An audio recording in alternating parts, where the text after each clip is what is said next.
Shalom, perkenalkan, nama saya Mariadi Dandung, Prodi Kepemimpinan Kristen semester yang kelima, NIM 1802-150018. Dan pada kesempatan ini saya akan mempresentasikan tugas pribadi saya dari salah satu mata kuliah, yaitu Manajemen Sumber Daya Manusia. Adapun yang hendak saya sampaikan dalam presentasi ini adalah fungsi perencanaan pelatihan dan pengembangan dalam SDM. Yang pertama, fungsi perencanaan SDM. Menurut Handoko, perencanaan SDM merupakan serangkaian kegiatan yang dilakukan untuk mengantisipasi permintaan-permintaan bisnis dan lingkungan pada organisasi di waktu yang akan datang dan untuk memenuhi kebutuhan-kebutuhan tenaga kerja yang ditimbulkan oleh kondisi-kondisi tersebut. Pandangan umum ini mengandung arti bahwa ada 4 kegiatan yang harus saling berhubungan yang membentuk sistem perencanaan SDM yang terpadu. Yang pertama, persediaan sumber daya manusia. Yang kedua, rencana-rencana untuk memperbesar jumlah individu-individu dan berbagai prosedur pengawasan dan evaluasi untuk memberikan umpan balik kepada sistem.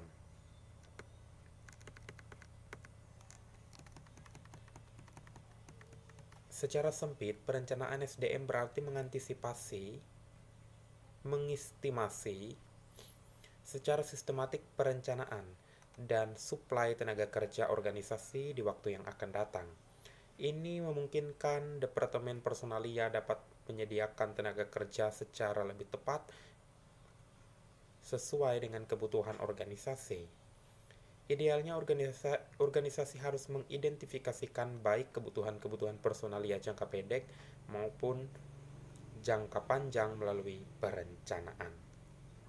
Selanjutnya, menurut Burhari Jainun, istilah perencanaan SDM pun masih banyak yang menyalahartikan dan mungkin untuk mempunyai dan memberi satu pengertian yang singkat dan tepat.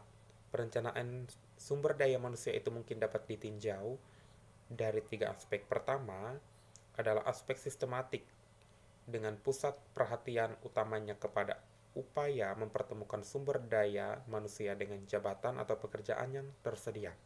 Pada aspek sistematik ini tidak tampak secara jelas unsur keinginan dan harapan setiap itu yang dipertemukan dengan jabatan atau pekerjaan itu. Kedua adalah aspek perilaku yang tampil karena adanya perbedaan cara pandang dan refleksi masing-masing orang terhadap lingkungannya.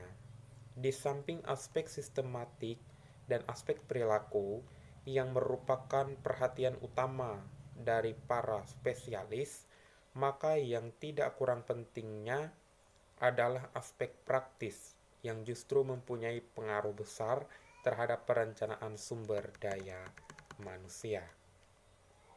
Karena itu, perencanaan sumber daya manusia itu sebaik-baiknya tidak dianggap sebagai satu cabang spesialisasi, tetapi merupakan suatu gabungan dari perencanaan ragam spesialisasi dan pengalaman orang-orang di lapangan.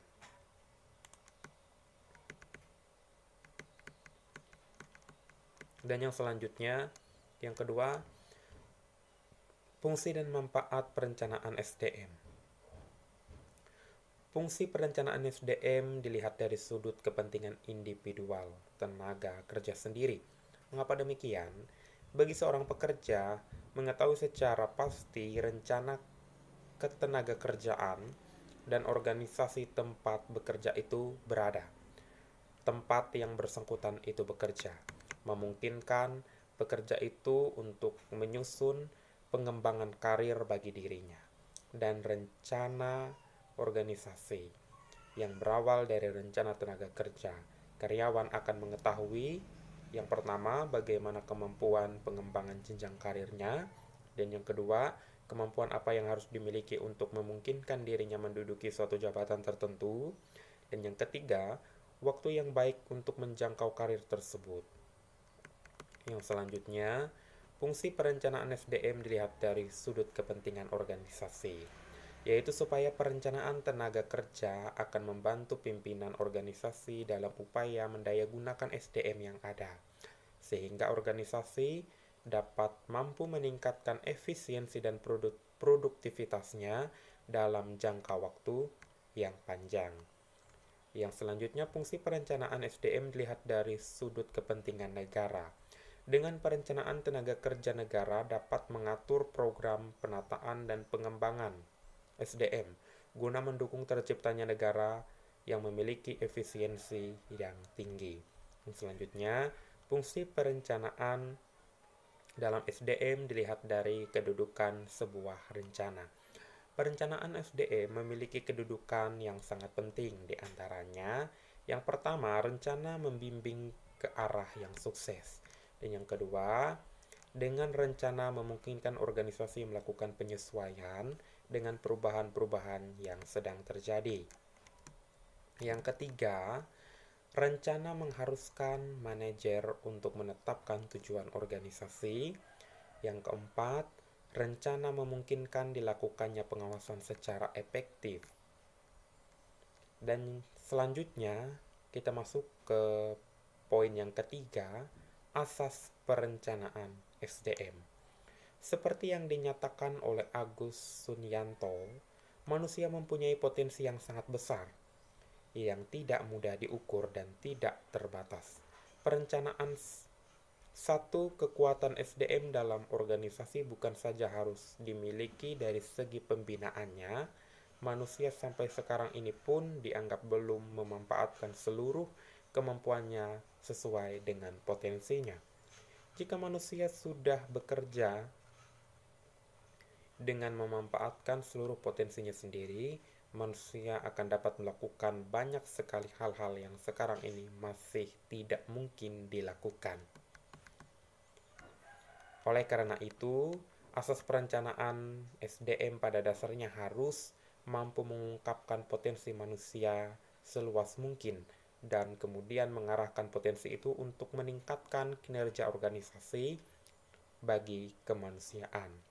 Terdapat 3 teori pendekatan dalam asas perencanaan SDM, yaitu yang pertama, teori psikoanalitik. Artinya adalah manusia didorong oleh naluri yang senantiasa terbiasa keluar. Dorongan inilah yang akan memberikan tenaga psikologik untuk kegiatan memuaskan kebutuhan individu. Jika yang dibutuhkan itu ada, individu hanya akan mengadakan reaksi motorik untuk memperolehnya. Dan yang kedua, teori humanistik. Proses perkembangan SDM dianggap mengikuti pola perkembangan dinamik sesuai dengan teori kebutuhan Maslow. Dalam proses pemenuhan kebutuhan manusia, berbagai hambatan sering terjadi atau sering dihadapi. Hambatan itulah yang mendorong individu untuk memikirkan cara-cara baru guna memperoleh apa yang dibutuhkan. Dan yang selanjutnya, teori fungsionalitas. Manusia dianggap sebagai makhluk Tuhan dengan potensi yang batas-batasnya tidak bisa kita tentukan. Potensi inilah yang menggerakkan orang untuk melakukan sesuatu, baik yang diterima masyarakat atau yang tidak dapat diterima oleh masyarakat. Yang selanjutnya, lingkup kegiatan perencanaan SDM. Menurut Haryanja, tujuan dan kegunaan perencanaan SDM adalah ketersediaan sumber daya manusia yang dibutuhkan untuk pelaksanaan tugas-tugas pada masa-masa yang akan datang adalah sangat penting untuk memastikan bahwa kegiatan perusahaan dapat dilaksanakan dengan baik. Secara luas, dapatlah dikatakan bahwa perencanaan sumber daya manusia yang baik akan, yang pertama, memperbaiki pemanfaatan sumber daya manusia, yang kedua, menyesuaikan aktivitas sumber daya manusia dan kebutuhan di masa depan secara efisien, yang ketiga, meningkatkan efisiensi dalam menarik pegawai baru, Dan yang keempat, melengkapi informasi SDM yang dapat membantu kegiatan sumber daya manusia dan unit organisasi lain. Menurut Hasibuan, perencanaan SDM bertujuan untuk yang pertama, menentukan kualitas dan kuantitas karyawan yang akan mengisi semua jabatan dalam perusahaan. Yang selanjutnya, yang kedua, menjamin terjadinya tenaga kerja masa kini maupun masa depan sehingga setiap pekerjaan ada yang mengerjakannya.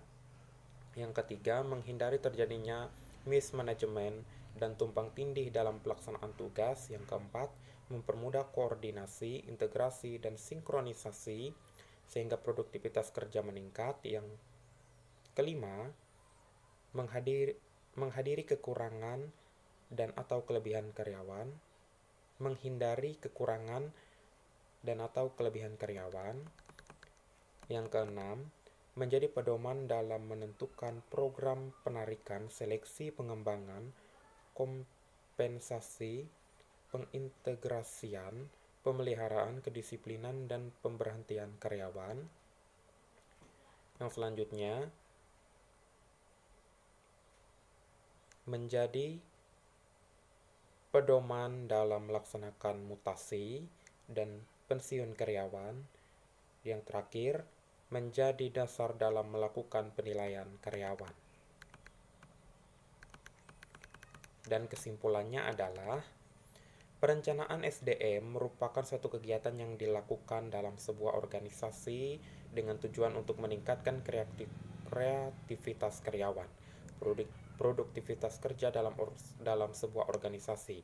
Dengan memanfaatkan tenaga SDM, sebuah organisasi dapat mencapai tujuan yang menjadi dasar perencanaan, sehingga dengan begitu diperlukan tenaga SDM yang cukup untuk membantu organisasi mencapai tujuannya.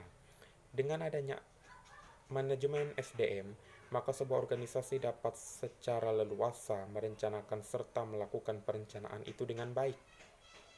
Perencanaan yang dirancang oleh perusahaan atau organisasi memiliki tujuan-tujuan tertentu sesuai dengan keperluan yang sudah ditetapkan.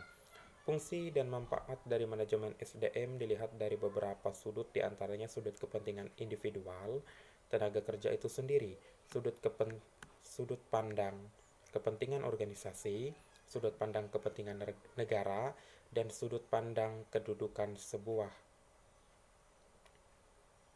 rencana. Manusia mempunyai potensi yang sangat besar, yang tidak mudah diukur dan tidak terbatas. Perencanaan satu kekuatan SDM dalam organisasi bukan saja harus dilihat dari segi pembinaannya. Baik, demikian presentasi yang dapat saya sampaikan. Terima kasih atas perhatiannya. Mohon maaf jika di dalam materi dan penyajian presentasi ini ada banyak kekurangan, dan saya memohon harap dimaklumi. Terima kasih atas perhatiannya sekali lagi. Salam sehat, Tuhan memberkati.